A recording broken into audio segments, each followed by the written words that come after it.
Smith. Maybe a couple of seconds and I will.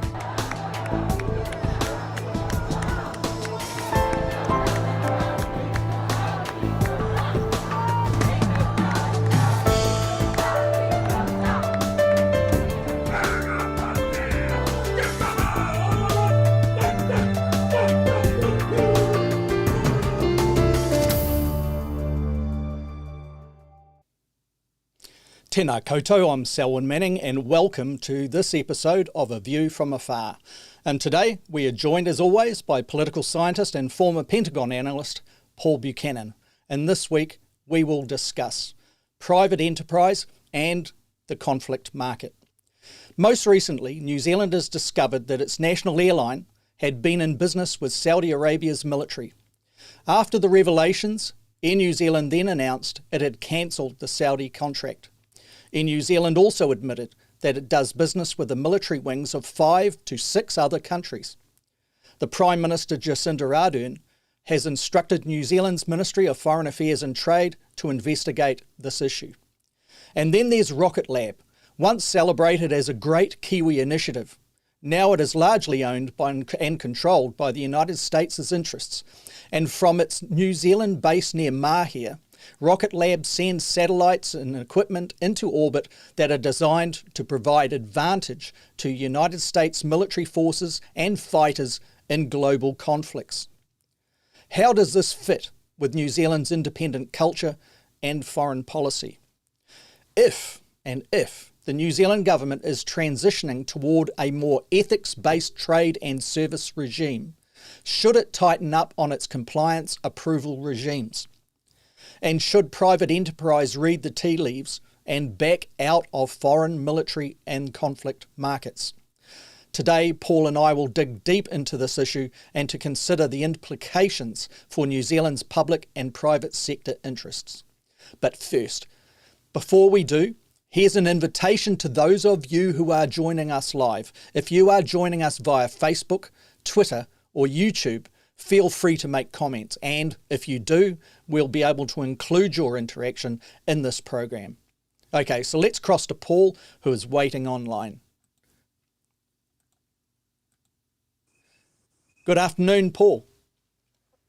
Kia ora, Selwyn. I hope your side of the lockdown is going well.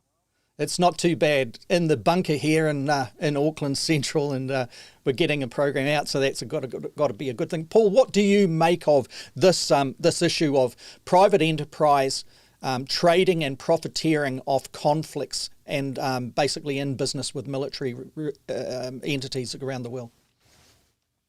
Well, I'm of two minds. You know, I'm a pragmatist. I'm a realist. So that side of me says, well, someone's got to do it.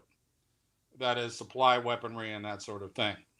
On the other hand, I do have a little bit of an idealistic side, and that coincides with my Kiwi side, which is that the conundrum for New Zealand is that we purport to have an ethics-based foreign policy, a foreign policy that is independent of big player actions. Now, you know, we could do a whole sidebar on whether that's true or not, but the point is this. If we recognize that the weapons industry, as you well said, the conflict industry is a fact of human life, then we need to understand exactly what we're talking about. And what we are talking about exactly is something known as the kill chain. That is to say, the killing doesn't start when a trigger is pulled and a bullet enters human flesh.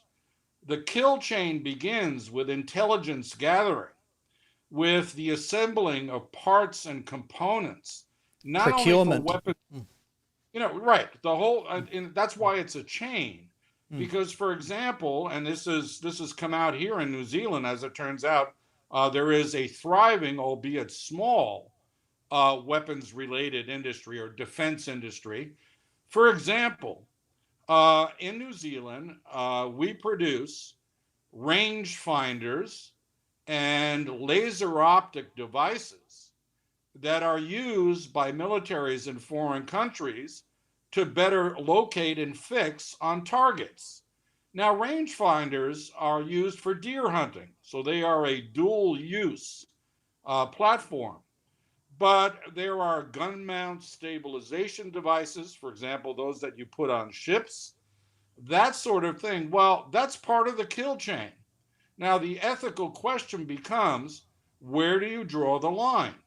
Do you stop at assembled weapons, but you continue ahead with rangefinders?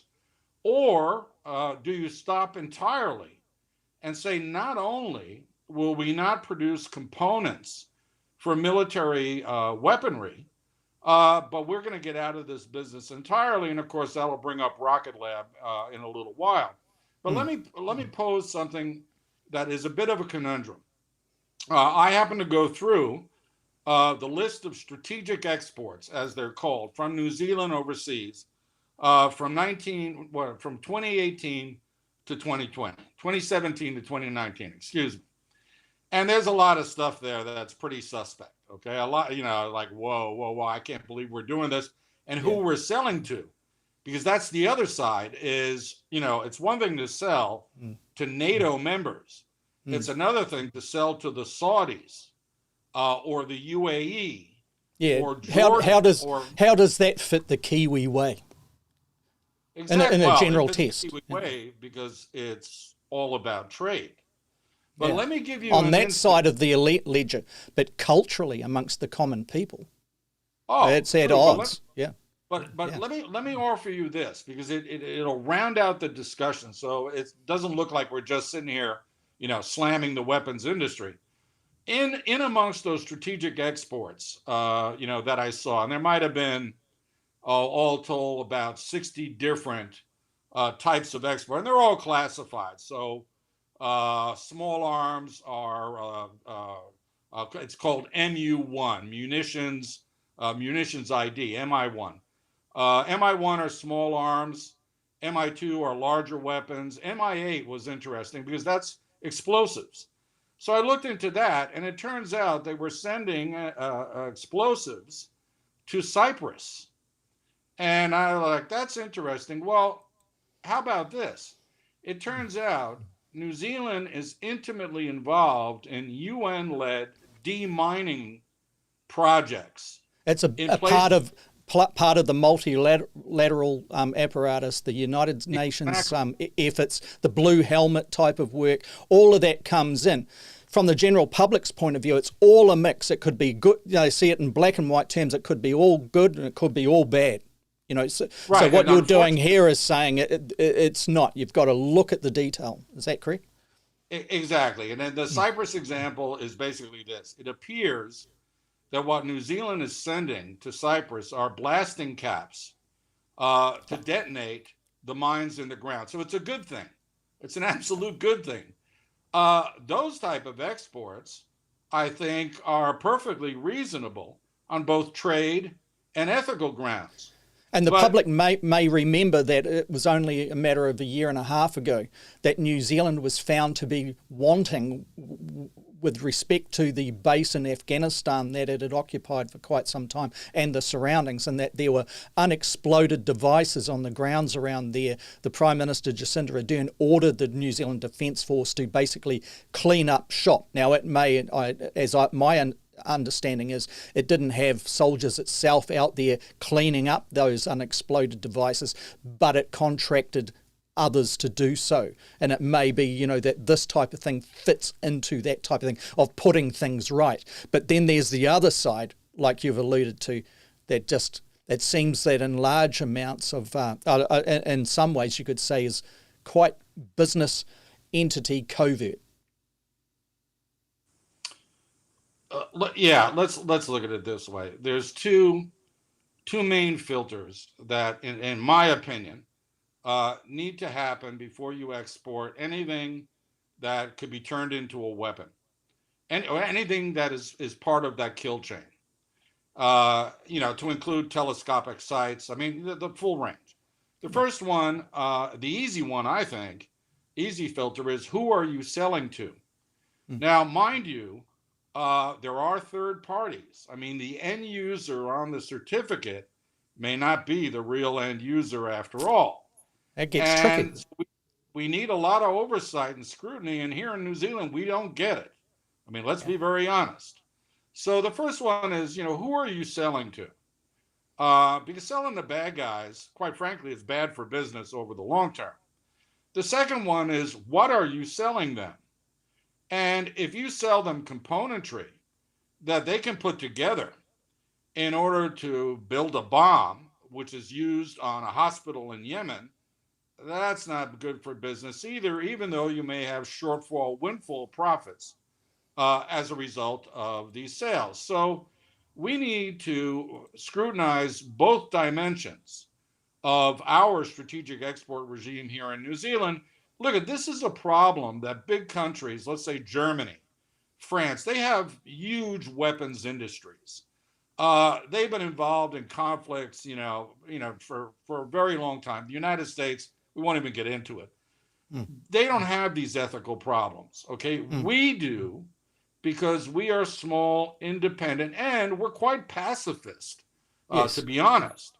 Well, it's nuclear-free status with respect to weaponry in New Zealand, for those that are overseas, and that's been in play since the 1980s, and that's why US warships for many decades were not able to come in here, because there was, on their part, they would neither confirm nor deny that they were either, that they were equipped with nuclear weaponry or a part of that apparatus. So, look, Paul, I've got a document here that let's have a look at this. And this is a New Zealand government document, which what it does is it kind of details its considerations, and this comes into when we talk about Rocket Lab. So I'll just see if I can get that aligned up. Looks like it's not going to align. Oh yes, there it is now. So What we've got here is, and I'll just read it out for those that are listening on audio, it considers whether or not New Zealand can, with respect to Rocket Lab, and we'll certainly get to that, but it considers these points here, and the Minister, Stuart Nash, this is the guiding points that he has to consider. Payloads that contribute to nuclear weaponry programs or capabilities, that's out. Clearly under New Zealand's law, anything that contributes to that, it can't launch from New Zealand with respect to the Rocket Lab enterprise. Payloads with the intended use of harming, interfering or destroying other spacecraft or space systems on Earth, they can't be launched from New Zealand. Payloads with the intended end use of supporting or enabling specific defence, security or intelligence operations that are contrary to government policy. Just put a side thing there, that seems to be quite grey area that New Zealand, I think the public deserves to have some tightening up on. And the last point, and payloads where the intended end use is likely to cause serious or irreversible harm to the environment. And that one seems to be once a catch-all should New Zealand think that things are going awry there as well. So that point there about, contrary to New Zealand government policy, I do think that that needs a lot of defining, and certainly from the government point of view of being able to communicate those points or that particular point to the New Zealand public. Paul, what's your reading on this particular points of exclusion, if you like? Well, most of that is gobbledygook. I'm not going to mince words here. The oversight regime on the New Zealand conflict industry, to include Rocket Lab, is porous at best or non-existent at worst. The egregious violations of exactly those sort of phrases are rife in this industry in New Zealand.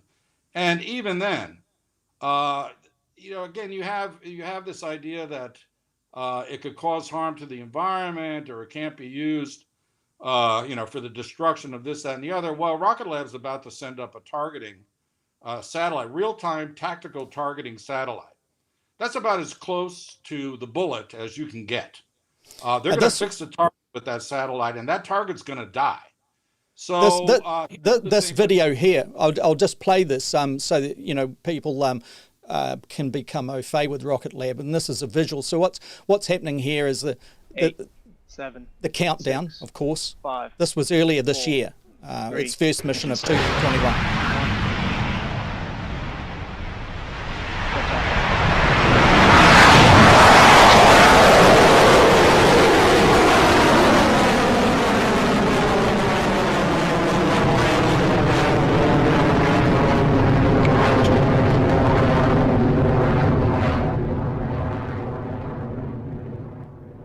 And there she goes. So there's an interesting thing. The Mahia Peninsula, from a New Zealand point of view, is obviously one where it's picturesque. A lot of people holiday there. I've holidayed there myself. I know that the Minister, Stuart Nash, he has holidayed there. When he was Minister of Police, he put out a statement here, and one kind of wonders whether or not it was connected to the presence of Rocket Lab on the peninsula. It was announcing the shifting of police base, if you like, or a police station to be established on the Mahia Peninsula. He talks about, the holiday kind of thing, how the population on the peninsula goes up in the summer months and the school holiday times.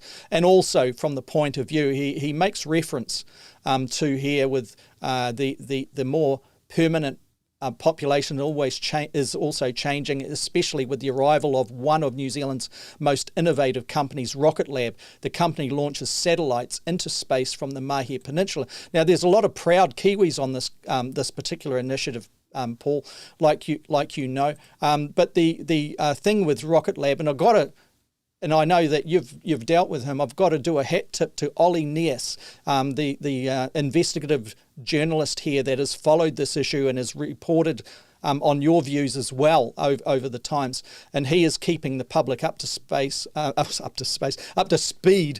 with this issue. Now, Paul, who like, I know Ollie has gone into this. Can you tell our audience who owns Rocket Lab now? It started off as a celebrated Kiwi initiative. What's behind the ownership now?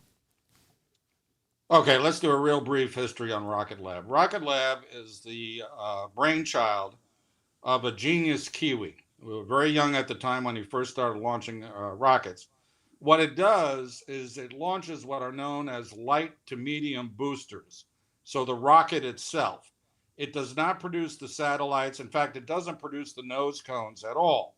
What it carries are what are called nano satellites. Satellites that nano in just 2 years ago used to mean under 100 pounds in weight, throw weight as it's called.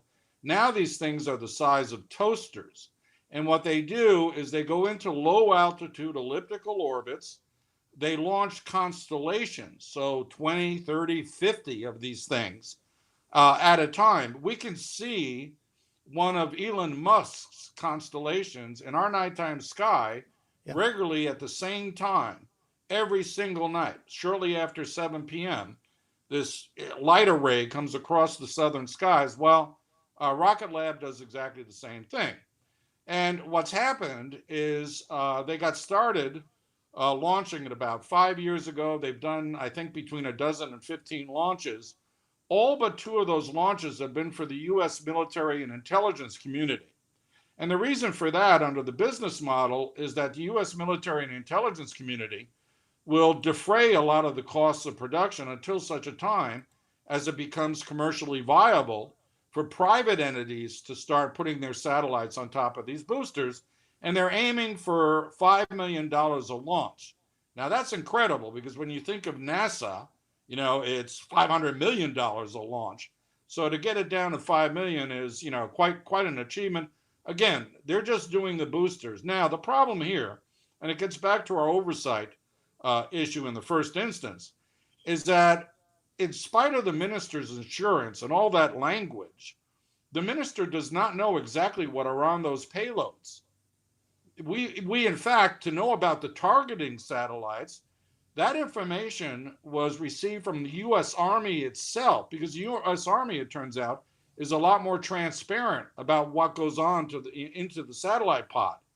Our minister wants us to believe that he knows all about these things. That's a falsehood. Nothing in the contract with Rocket Lab or the U.S. government specifies that the New Zealand government will know in advance about the classified material going into the nose cone. And the nose cone, up until now, has deployed satellites that are used for geospatial mapping, that are used for signals intelligence intercepts. But now this upcoming launch is going to launch a constellation of satellites for the U.S. Army that will engage in real-time tactical targeting for field commanders, for battlefield commanders.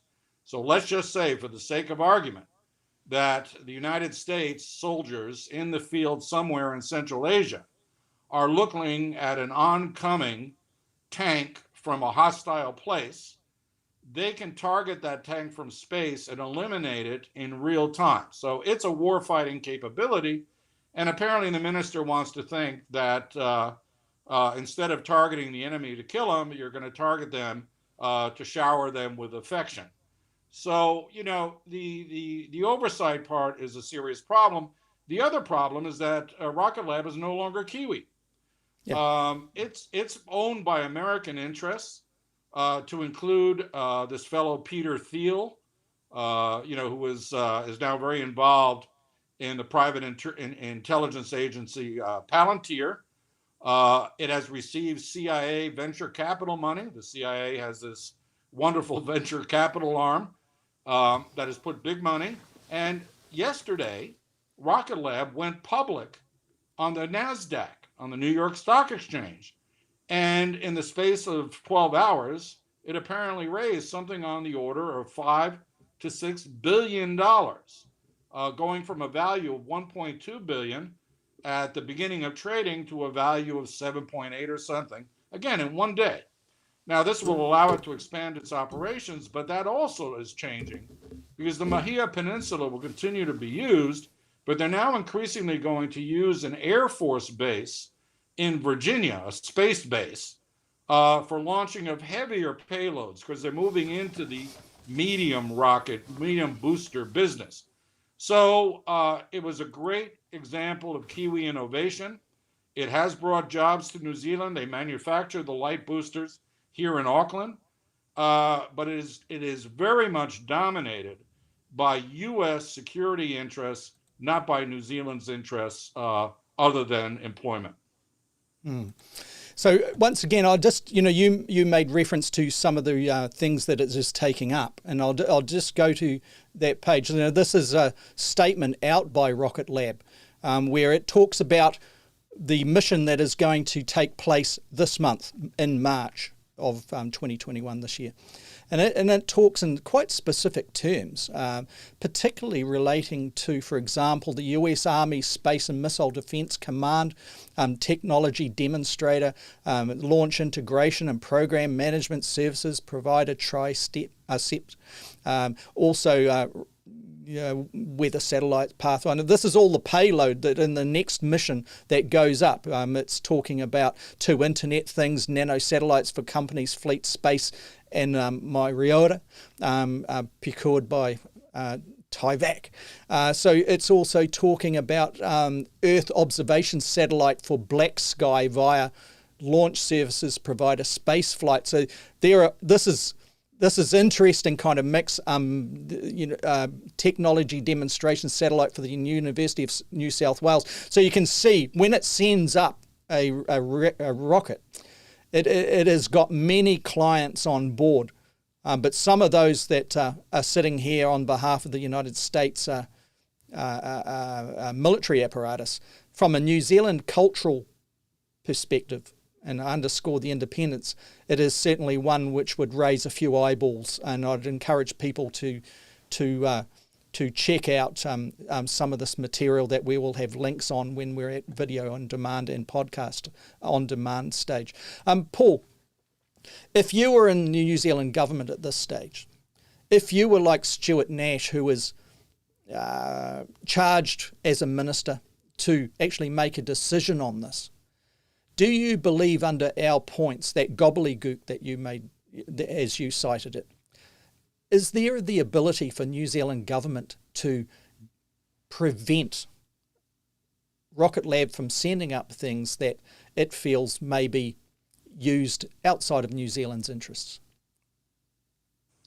Well, they could make the terms of launch a lot more restrictive, but there's no will to do that.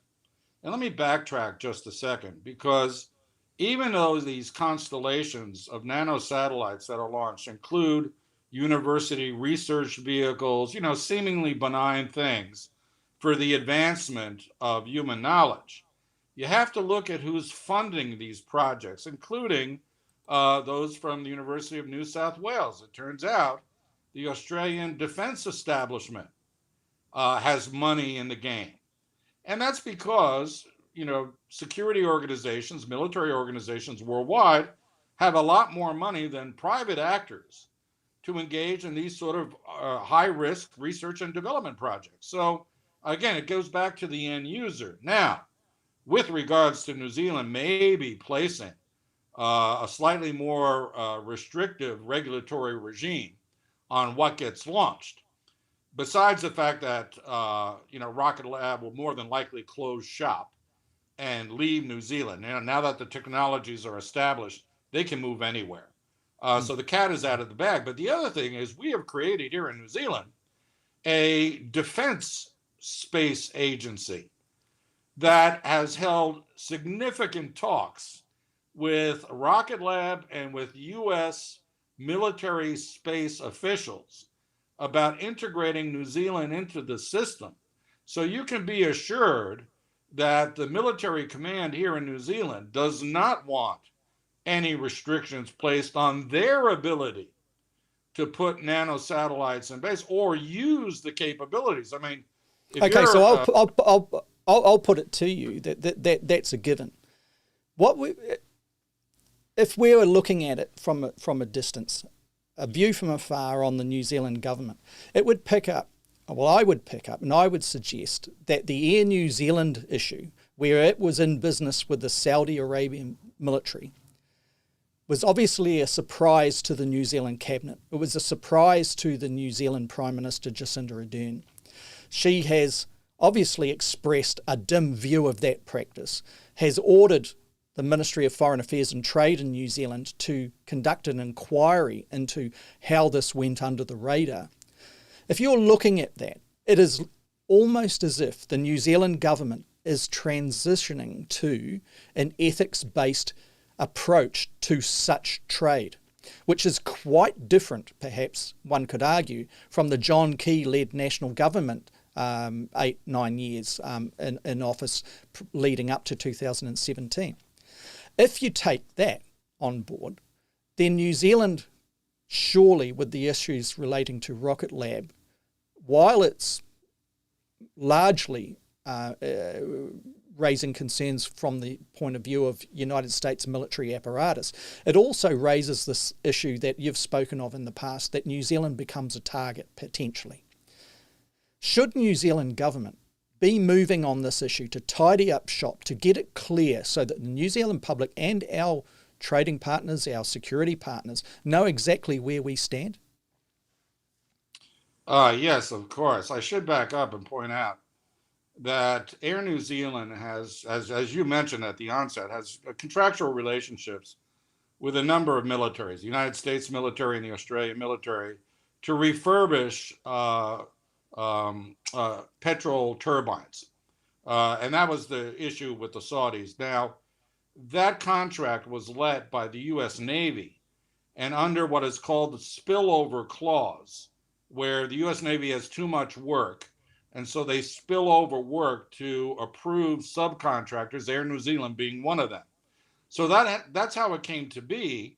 And the mid-level managers who were overseeing the refurbishment side of the business, because this is a wholly owned subsidiary of Air New Zealand, they didn't think it was worth informing the higher ups because the total value of the contract was $3 million, which is chump change.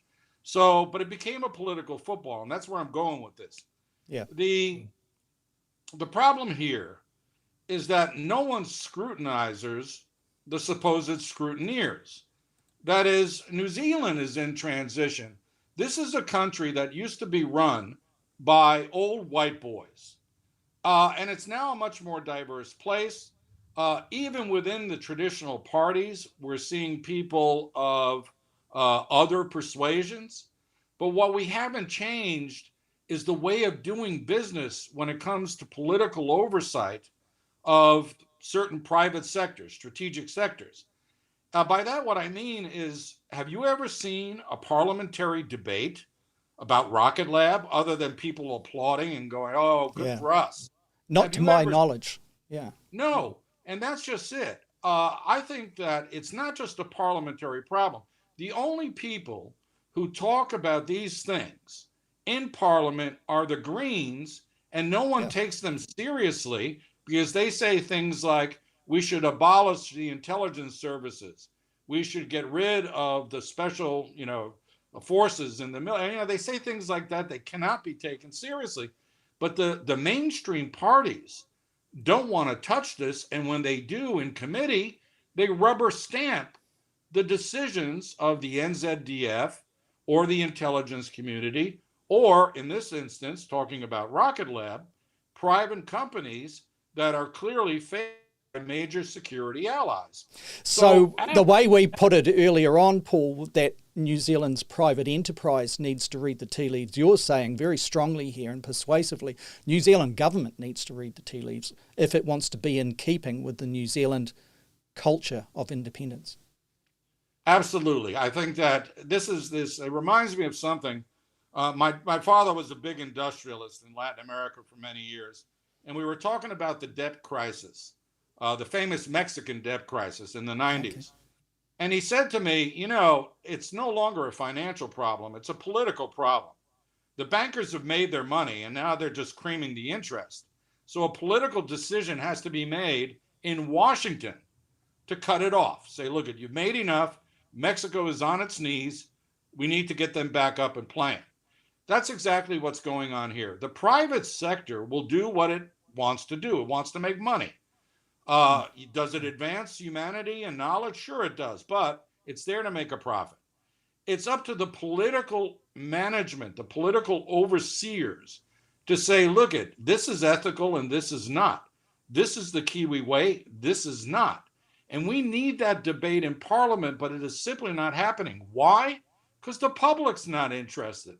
We spend more time watching the opening days of the new rugby season than we think about our involvement in foreign wars. Again, the only people who really spend time talking about this are the Greens, and they're not credible on security and defense.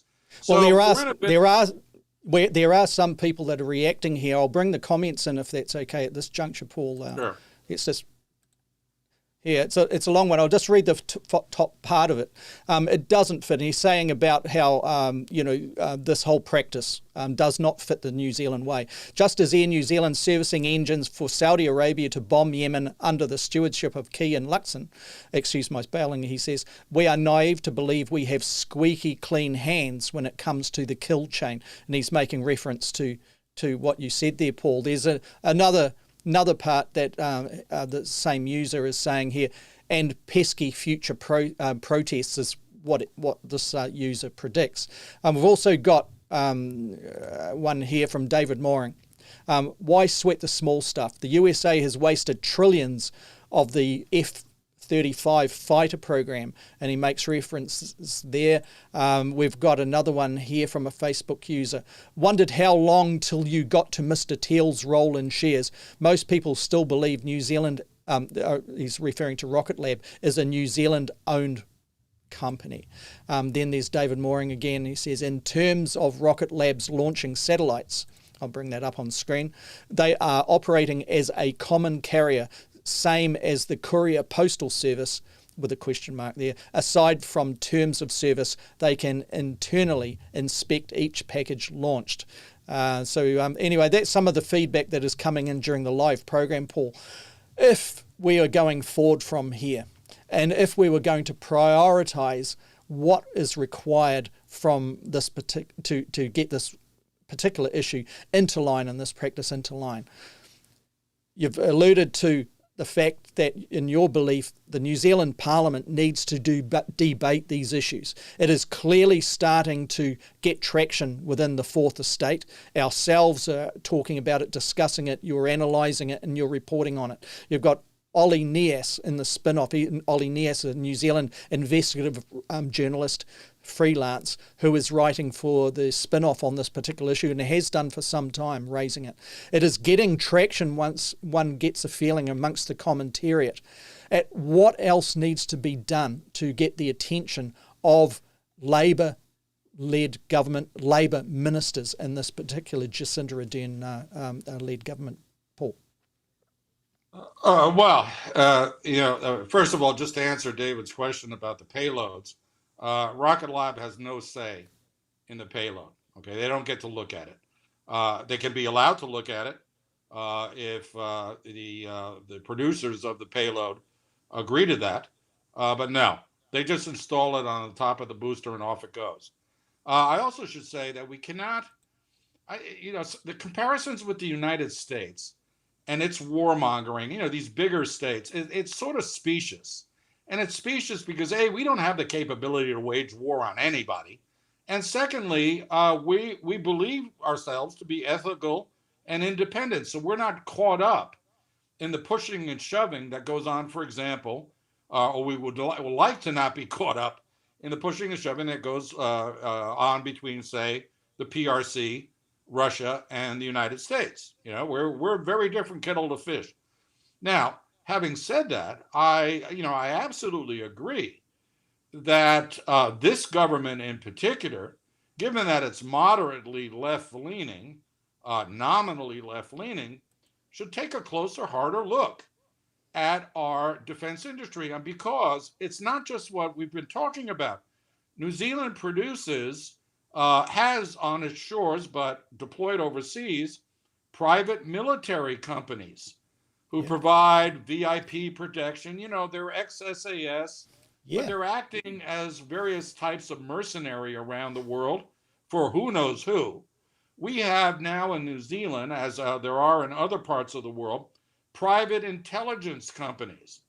I mean, my little, geopolitical analysis consultancy is a type of that thing. But I just do open source. I don't do undercover investigations or what have you. But we have this thriving, I will call it the security sector. And it's virtually unregulated other than the strategic export regime, which, as we've discussed, is pretty loose in terms of its restrictions and oversight.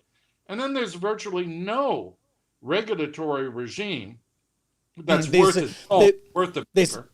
There's the private investigation kind of laws and regulations around that, but it doesn't really fit, does it? And it's kind of been seen to force this part of the industry into, if it's operating within New Zealand's territorial waters, into that space, and it doesn't actually fit. It's almost begging for a regulatory framework to be applied by the legislature in New Zealand on that particular point. And I think that could be the comprehensive package. What's happened, because there's been a privatization of both military and intelligence functions throughout the world, but particularly in the Anglophone world since the mid-1980s. And it started out with logistics and that sort of thing, but it evolved into Blackwater, which itself has now evolved into this octopus of security, private security agencies. The thing has gotten pretty ugly. And what we have to understand is the money in the private sector to attract, let's say, government officials, so spies. People are leaving the NSA, the CIA, here in New Zealand, the GCSB, and the SIS to go into the private sector because the money is a lot better. The restrictions on what they can do are a lot fewer, and they can actually operate with some degree of impunity in many parts of the world. I don't want New Zealand's name associated with nefarious activities on behalf of certain, sheikhs and dictators in far-flung areas where they're targeting dissidents. That is definitely not the Kiwi way. So if New Zealand has a place in future issues relating to geopolitics or estranged partners around the globe, as a mediator, potentially, as I have argued and as you and I have discussed in recent programs, then it needs to tidy shop. It can't be seen to be this honest broker, this potential mediator toward common ground if it's got things under the carpet. Yeah, the trouble is, we are, or we, purport to be a genuine liberal democracy. And so how do you restrict the freedom of movement of individuals to go work for some private firm that in turn is working for a dictator? I mean, well, if you look at that from the law point of view, and some of the definitions seem to be the problem. Phil Goff advanced a law going back a couple of decades that outlawed New Zealanders taking part in mercenary activities. Some people would say, well, mercenary activities, it's defined by the point that you've got an entity that is not government, maybe quasi, that is paying the soldiers basically to do what they're doing, and they're in the business of profit. What we've seen around the Iraq War and the consequences of all of the instability after the Iraq War was contractors going, and not called mercenaries, but as you referred to, Blackwater and others, making mega millions out of this. And we saw a sizable contingent of ex-New Zealand SIS and those around that unit of actually making a business or being employed by businesses within that structure. It clearly fell outside of the existing legislation. We've got a government here that is transitioning, I would argue, to a more overt ethical trade and product practice. It seems that this type of legislation, in my view, has got to be a priority point, Paul. Yeah, I think that they can do some small initiatives that begin to rein in some of the more egregious misbehaviors. Just as an example, when I left the Pentagon, I had to sign forms that basically said that I would not talk about the classified stuff that I was involved with for at least 20 years. And then when I wanted to write about it, because I was thinking of going back into academia and writing, that everything would have to be vetted by the Pentagon, on those, because some subjects were simply could still be sensitive 20 years later. That was a restriction placed on my freedom to do things after the fact.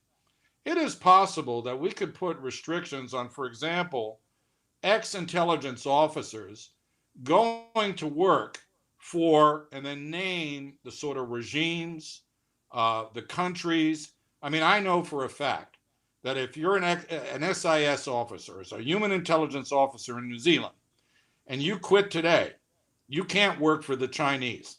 All right. That's, I don't know the full list of the banned countries, but I do know that it's countries. There's nothing in. The concept is there. The concept is there. Now, that's in-house. That's within the SIS, the Secret Intelligence Service. It needs to be national level legislature. And it needs to include the private sector, because you mentioned it. We've got Kiwis now engaged in embassy protection in Iraq. What they call close personal protection, VIP protection. Are they mercenaries? They're being paid by the embassies. They're former professional soldiers. Are they mercenaries? Well, I'd argue you can call them whatever you want, but yes, they are.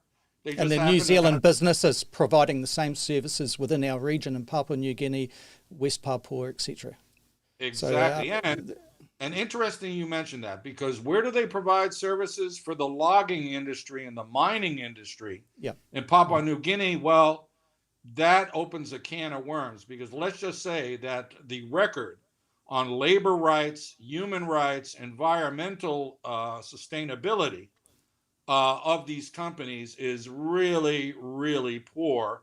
And there have been murders and other such behavior that has been ascribed to the security personnel attached to these companies. I don't know if they're Kiwi or not, but the point is, you're entering into an arena that perhaps the New Zealand good name would otherwise choose not to be involved with. So national level legislation, more than anything else, because New Zealand is so liberal in its democratic ways, we should have a healthy national debate, led by Parliament, about what are the limits. We understand conflict is here to stay. Security industries are going to exist whether we close shop or not. Where do we want to be in the kill chain? What is ethical and what is not unethical? And if we have that debate, I think that the problem will sort itself out actually rather quickly. Thank you, Paul. On that particular note, let's close the program off. And in general terms, we've got submissions that come through to journalists on a daily basis, and there's one that has caught my eye this morning, and I thought we would exit the program on this note. And this video is from Niwa in New Zealand here, and it's about research that has been announced today relating to seabirds around the world. That's completely off topic for us, but it's basically footage of New Zealand albatross species in the Southern Ocean beyond New Zealand's territorial waters, where they spend around 40% of their lives just cruising those waves. Thank you for joining us. Appreciate your company. Hope your company returns again this time next week. Look forward to it. Take care. Be safe.